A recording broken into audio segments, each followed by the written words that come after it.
NCERT Maths Class 11 আজি আমি অধ্যয়ন কৰিম যে ৰিক্ত সংহতি কাক বোলে, সসীম আৰু অসীম সংহতি কাক বোলে, যে সমান সংহতি কাক বোলে আৰু সমতুল্য সংহতি কাক বোলে। কিয়নো এই চাৰিটা টপিক ব্যৱহাৰ কৰি যে অনুশীলনী 1.2 কুৱেশ্যন কেইটা সমাধান কৰা হ'ব। গতিকে অনুশীলনী 1.2 কুৱেশ্যন কেইটা সমাধান কৰাৰ আগতে আমাক এইকেইটা সংহতিৰ ওপৰত যে নলেজ থকাটো দৰকাৰ। প্ৰথমে আছে ৰিক্ত সংহতি।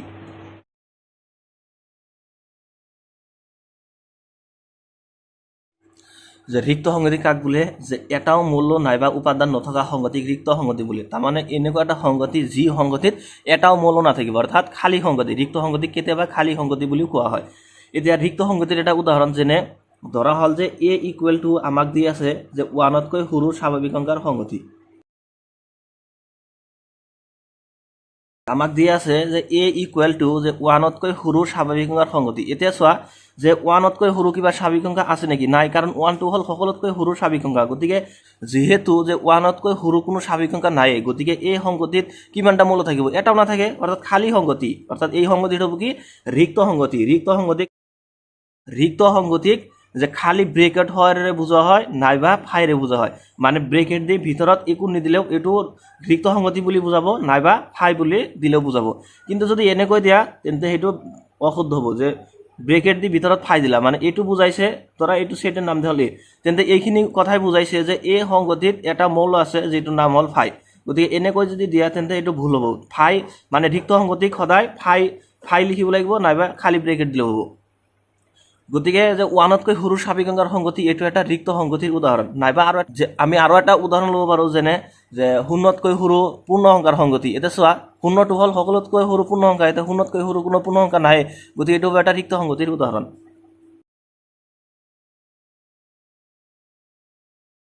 এতিয়া আৰু এটা উদাহৰণ লোৱা হ'ল যে B = X such that X হ'ল যে বৰ্তমান দশম আৰু একাদশ উভয় শ্ৰেণীতে পঢ়ি থকা এজন ছাত্ৰ। তাৰমানে Xটো কেনেকুৱা, যে Xটো হ'ল এজন ছাত্ৰ যে দশম আৰু একাদশ শ্ৰেণীত একেলগে পঢ়ি থকা এজন ছাত্ৰ। এতিয়া কোৱা যে কোনো এজন ছাত্ৰ যে 10 আৰু 11 এই দুটা ক্লাছত একেলগে পঢ়িব পাৰিব? নোৱাৰে, কাৰণ সি পাৰ্টিকুলাৰলি এটা ক্লাছত পঢ়িব লাগিব, নহ'লে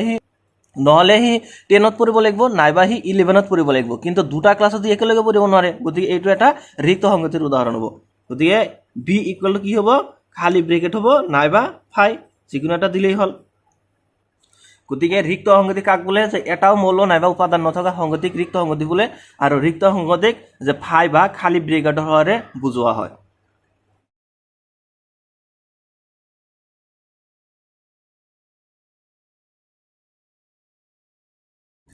যে সসীম আৰু অসীম সংগতি কাক বোলে, যে যিটো সংগতি নিৰ্দিষ্ট সংখ্যক উপাদানেৰে গঠিত তাক সসীম সংগতি বোলে, অন্যথা ইয়াক অসীম সংগতি বোলে। তাৰমানে সসীম সংগতি হ'ল যে যি সংগতিত থকা মৌলবোৰক আমি গণিব পাৰি, নাইবা নিশ্চিতভাৱে ক'ব পাৰি যে সেই সংগতিটোত কিমানটা মৌল আছে, তাক বোলে সসীম সংগতি। আৰু যে অসীম সংগতিৰ মৌলবোৰক আমি গণিব নোৱাৰি, নাইবা নিশ্চিতভাৱে ক'ব নোৱাৰি যে সেই সংগতিত কিমানটা মৌল আছে। যেনে এটা উদাহৰণ লোৱা হ'ল যে এটা সংগতি লোৱা হ'ল আৰু এই সংগতিত থকা মৌলবোৰ হ'ল যে 1 2 3 4 5। এতিয়া চোৱা যে এইটো এটা সসীম সংগতিৰ উদাহৰণ হ'ব, কাৰণ এইটো আমি নিশ্চিতভাৱে ক'ব পাৰিছোঁ যে এই সংগতিত 5টা মৌল আছে, এইটো আমি গণিব পাৰিছোঁ। গতিকে এইটো হ'ব এটা সসীম সংগতিৰ উদাহৰণ। নাইবা আৰু এটা উদাহৰণ ল'ব পাৰোঁ যে B = যে ABCD। এতিয়া চোৱা যে B সংগতিত কিমানটা মৌল আছে? B সংগতিত 4টা মৌল আছে, এইটো আমি নিশ্চিতভাৱে ক'ব পাৰিছোঁ, নাইবা নিশ্চিতভাৱে গণিব পাৰিছোঁ। গতিকে এইটো হ'ব এটা সসীম সংগতিৰ উদাহৰণ। এটা অসীম সংগতি যেনেকুৱা যে স্বাভাৱিক সংখ্যাৰ সংগতি, যে স্বাভাৱিক সংখ্যাৰ সংগতিক এনেৰে বুজোৱা হয় যে স্বাভাৱিক সংখ্যাৰ সংগতি যে 1 2 3 4 এনেকৈ কিমান লৈ যাব? স্বাভাৱিক সংখ্যা কিমান লৈ যাব? অসীম লৈ যাব, ইনফিনিটি।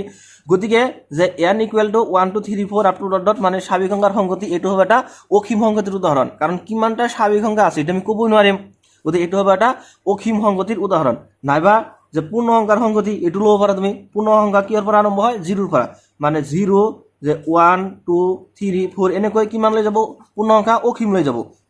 গতিকে পূৰ্ণ সংখ্যাৰ সংগতি এটা অসীম সংগতিৰ উদাহৰণ। অৰ্থাৎ সসীম সংগতি কাক বোলে, যে যি সংগতিত থকা মৌলবোৰক আমি নিশ্চিতভাৱে গণিব পাৰি, নাইবা ক'ব পাৰি কিমানটা মৌল আছে, তাকে সসীম সংগতি বোলে। আৰু অসীম সংগতি যে যি সংগতিত থকা মৌলবোৰক আমি নিশ্চিতভাৱে গণিব নোৱাৰি বা ক'ব নোৱাৰি, সেইবিলাক সংগতিক অসীম সংগতি বোলে।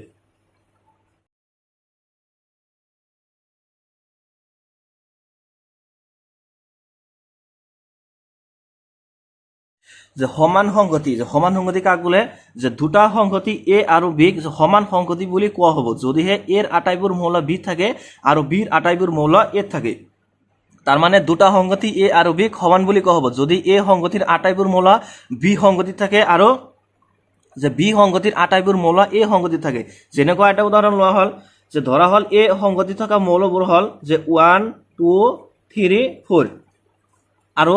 যে বি সংগতি থকা মৌলবোৰ লোৱা হ'ল যে 1 2 3 4 এতিয়া চোৱা যে এ সংগতিৰ আটাইবোৰ মৌল বি সংগতিত আছে নে এ সংগতিত কি আছে যে এ সংগতিত 1 আছে বি সংগতিত 1 আছে নে আছে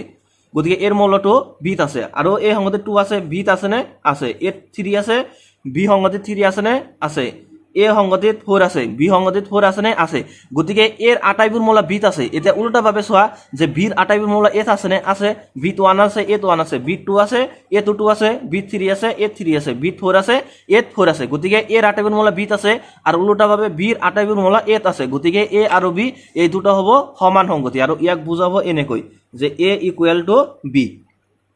এতিয়া আৰু এটা উদাহৰণ লোৱা হ'ল যে এ ইকুৱেল টু যে এ বি সি ডি আৰু যে বি এটা সংগতি লোৱা হ'ল আৰু ইয়াৰ উপাদানবোৰ লোৱা হ'ল যে A B C D x এতিয়া চোৱা যে এ সংগতিত থকা আটাইবোৰ মৌল বিত আছে নে এত কি আছে এত এ এটা মৌল আছে এতিয়া বি তো এ এটা মৌল আছে গতিকে বিও আছে এত এতিয়া বিত বি আছে সি আছে ইয়াতেও সি আছে ইয়াতে ডি আছে আৰু ইয়াতে ডি আছে চোৱা এত থকা প্ৰতিটো মৌল কিন্তু বিত আছে এতিয়া কোৱা যে বিত থকা প্ৰতিটো মৌল এত আছে নে চোৱা বিত এ বি সি ডি এই চাৰিটা মিল আছে এই চাৰিটা এত আছে কিন্তু এক্স তো এটা মৌল আছে যে এক্স টু চোৱা এক্স টু এত আছে নে এক্স টু এত নাই গতিকে এ আৰু বি এই দুটা হ'ব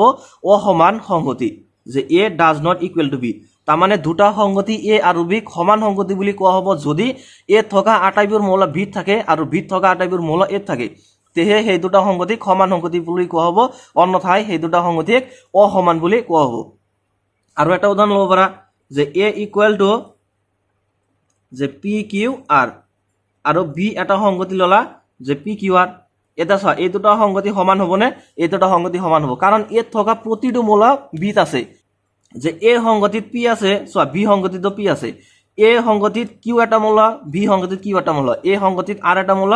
বি সংগতিত আৰ এটা মৌল গতিকে এত থকা প্ৰতিটো মৌল বিত আছে আৰু বিত থকা প্ৰতিটো মৌল এত আছে গতিকে এই দুটা সংগতি হ'ব সমান সংগতি যে এ ইকুৱেল টু বি গতিকে সমান সংগতি কাক বোলে যে দুটা সংগতি এ আৰু বিক যে সমান বুলি কোৱা হ'ব যদি এত থকা আটাইবোৰ মৌল বিত থাকে আৰু বিত থকা আটাইবোৰ মৌল এ থাকে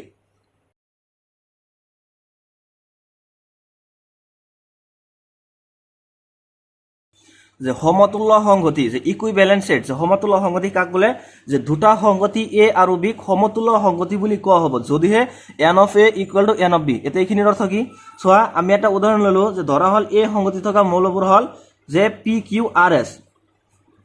যে এ সংগতি থকা মৌলবোৰ হ'ল পি কিউ আৰ এছ আৰু বি সংগতি থকা মৌলবোৰ হ'ল যে 1 2 3 4 এতিয়া যে এ সংগতিত কিমানটা মৌল আছে চাৰিটা মৌল আছে যে 1 2 3 4 তেন্তে এইখিনি কথাক এনেকৈ বুজোৱা হ'ব যে N of A equal to 4 তাৰ মানে number of elements in set A equal to 4 অৰ্থাৎ এ সংগতিত কিমানটা মৌল আছে আমি গণিব পাৰিছো 1 2 3 4 গতিকে ইয়াক এনেকৈ বুজোৱা হ'ব যে N of A equal to 4 অৰ্থাৎ number of elements in set A equal to 4 একেদৰে যে বি সংগতিত কিমানটা মৌল আছে বি সংগতিত চাৰিটা মৌল আছে গতিকে n of B equal to 4 এতিয়া চোৱাচোন এন অফ এ আৰু এন অফ বি এই দুটা সমান নেকি ইয়াৰ পৰা সমান হৈছে নে এই দুটা হৈছে কাৰণ দুটাৰে মান 4 গতিকে n of A equal to N of B আমি কি কৈছো সংগতি যে দুটা সংগতি এ আৰু বি সমতুল্য সংগতি বুলি কোৱা হ'ব যদিহে N of A equal to N of B চোৱা এন অফ এ আৰু এন অফ বি এই দুটা সমান হৈছে গতিকে এ আৰু বি এই দুটা সংগতি হ'ব সমতুল্য সংগতি অৰ্থাৎ যে দুটা সংগতি এ আৰু বি সমতুল্য সংগতি বুলি কোৱা হ'ব যদি সেই দুটা সংগতিৰ নাম্বাৰ অফ এলিমেন্টস সমান হয় তাৰ মানে সংগতি থকা মৌলবোৰৰ সংখ্যা সমান হয় গতিকে দুটা সংগতি এ আৰু বি সমতুল্য সংগতি বুলি কোৱা হ'ব যদিহে number of elements in set A equal to number of elements in set B এই দুটা যদি সমান হয় আৰু এটা উদাহৰণ ললো আমি যেনে যে এ ইকুৱেল টু যে 1 2 3 4 এটা এটা উদাহৰণ লোৱা হ'ল আৰু যে বি সংগতিত লোৱা হ'ল যে এ বি সি ডি এতিয়া চোৱা যে এ সংগতিত কিমানটা মৌল আছে এ সংগতিত চাৰিটা মৌল আছে যে N of A equal to 4 একেদৰে বি সংগতিত কিমানটা মৌল আছে চাৰিটা মৌল আছে গতিকে n of B equal to 4 গতিকে এই দুটা সংগতিক সমতুল্য সংগতি বুলি কোৱা হ'ব কাৰণ এ সংগতিত থকা মৌলৰ সংখ্যা আৰু বি সংগতিত থকা মৌলৰ সংখ্যা এই দুটা সমান হৈছে গতিকে যে এ আৰু বি এই দুটা হ'ব সমতুল্য সংগতি এতিয়া চোৱাচোন যে সমান সংগতি এটা সমতুল্য সংগতি হ'বনে ধৰা হল এ এটা সংগতি আৰু এই সংগতিৰ উদাহৰণ এটা সংগতি আৰু এই সংগতি থকা মূলবোৰ লোৱা হল যে এইকেইটাই লোৱা হল এ বি চি ডি আৰু যে বি এটা সংগতি লোৱা হল আৰু বি সংগতি থকা মূলবোৰ লোৱা হল যে এ বি চি ডি এতিয়া চোৱাচোন যে এই সংগতি থকা প্ৰতিটো মূল বিত আছে নে আছে এত এ আছে বি আছে চি আছে আৰু ডি আছে এইকেইটা বিত আছে উল্টাভাৱে যে বি সংগতি থকা আটাইবোৰ মূল এই সংগতিত আছে নে আছে চোৱা B সংগতিত A B C D আছে এই সংগতিতো এ বি চি ডি আছে গতিকে এ আৰু বি এই দুটা কি হ'ব সমান সংগতি গতিকে এ আৰু বি এই দুটা সমান সংগতি আকৌ চোৱা যে এ সংগতিত কিমানটা মূল আছে n of a equal to 4 চাৰিটা মূল আছে আৰু যে বি সংগতিত কিমানটা মূল আছে যে n of b equal to 4 গতিকে নাম্বাৰ অফ এলিমেন্ট সেম হৈছে তাৰ মানে এই দুটা সংগতি সমান সংগতি আকৌ সমতুল্য সংগতি হৈছে তাৰ মানে গতিকে সমান সংগতি এটা সকলো সময়তে সমতুল্য সংগতি হ'ব কিন্তু সমতুল্য সংগতি এটা সমান সংগতি নহব পাৰে এতে চোৱা যেনেকুৱা যে এ আৰু বি এই দুটা হল সমতুল্য সংগতি মানে নাম্বাৰ অফ এলিমেন্টস দুটা সেম কিন্তু এই দুটা সংগতি সমান সংগতি নহয় কিন্তু ইয়াতে চোৱা কও যে এ আৰু বি এই দুটা হল সমতুল্য সংগতি গতিকে সমতুল্য সংগতি হৈছে এইটো আকৌ সমান সংগতি হৈছে অৰ্থাৎ যে সমান সংগতি এটা সমতুল্য সংগতি হ'ব পাৰে কিন্তু সমতুল্য সংগতি এটা সমান সংগতি নহব পাৰে মাজে সময় হ'ব পাৰে কিন্তু কিছুমান সময়ত নহব পাৰে ইয়াতে যেনেকৈ হোৱা নাই ইয়াতে যেনেকুৱা কয় যে সমতুল্য সংগতি দুটা সমান সংগতি হোৱা নাই কিন্তু ইয়াতে আকৌ সমতুল্য সংগতি দুটা সমান সংগতি হৈছে গতিকে আজি আমি এই ভিডিওটোত কি কি বিষয়ত আলোচনা কৰিলো যে ৰিক্ত সংগতি সসীম আৰু অসীম সংগতি যে সমান সংগতি আৰু সমতুল্য সংগতি যে ৰিক্ত সংগতি কাক বোলে যে এটাও মূল বা উপাদান নথকা সংগতি এটাক ৰিক্ত সংগতি বুলি কোৱা হয় আৰু ৰিক্ত সংগতিক ফাই নাইবা খালি ব্ৰেকেটৰ সহায়েৰে বুজোৱা হয় যে সসীম আৰু অসীম সংগতি কাক বোলে যে নিৰ্দিষ্ট সংখ্যক উপাদানেৰে গঠিত সংগতি এটাক যে সসীম সংগতি বোলে আৰু অন্যথায় ইয়াক অসীম সংগতি বোলে আৰু সমান সংগতি যে দুটা সংগতি এ আৰু বিক যে সমান সংগতি বুলি কোৱা হ'ব যদিহে এৰ আটাইবোৰ মূল বি থাকে আৰু বিৰ আটাইবোৰ মূল এ থাকে আৰু সমতুল্য সংগতি কাক বোলে যে দুটা সংগতি এ আৰু বিক সমতুল্য সংগতি বুলি কোৱা হ'ব যদি যে number of elements in set A equal to number of elements in set B অৰ্থাৎ n of a equal to যদি n of b হয় তেন্তে সংগতি দুটাক সমতুল্য সংগতি বুলি কোৱা হ'ব ইয়াৰ ভিতৰত যদি কিবা ডাউট এন্ড কনফিউজন থাকে দেন প্লিজ কমেন্ট বক্সত জনাবা আৰু এই চেনেলটোৰ বিষয়ে যদি কিবা সাজেশন দিব বিচাৰা প্লিজ কমেন্ট বক্সত কমেন্ট কৰি জনাবা থ্যাংক ইউ